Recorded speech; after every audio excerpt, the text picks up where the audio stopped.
بسم الله الرحمن الرحيم. aan wax ka barano weydiinta ah what is the board of directors.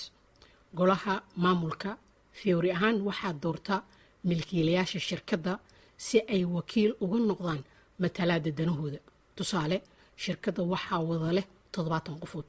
macquul maahan in dhammaantood ay ka wada shaqeeyaan shirkadda maamulideeda. haddaba waxa ay iska soo dhex saaraan dad matala danahooda. dadkaas ayaa waxaa loo yaqaanaa board of directors ama golaha maamulka. golaha sare ee maamulka shirkadda waxaa laga dhigaa tiro isdheer odd number sida 3, 5, 7, 9. waxaa sidaa loo yeelaana si loo fududeeyo go'aan qaadashada decision making. haddii ay board of directors ka noqdaan tiro isla eg, tusaale 6 qofood, 3 baa laga yaabaa inay dhahaan haa, 3na ay dhahaan maya mashaariicda la keeno ama waxaa la raba in go'aanka laga qaato. balse haddii ay yihiin tiro isdheer sida 7 qofood, waxaa jiraya cod dheeri ah.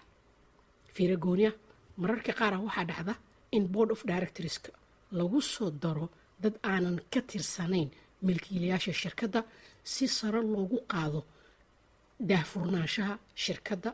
yacni go'aankaasna waxaa iskale dadka maamulayo shirkadda ama milkiilayaasha haddii ay rabaan accountability and transparency inay sare u qaadaan. mahadsanidin waa inoo mar kale haddii rabbi idmo.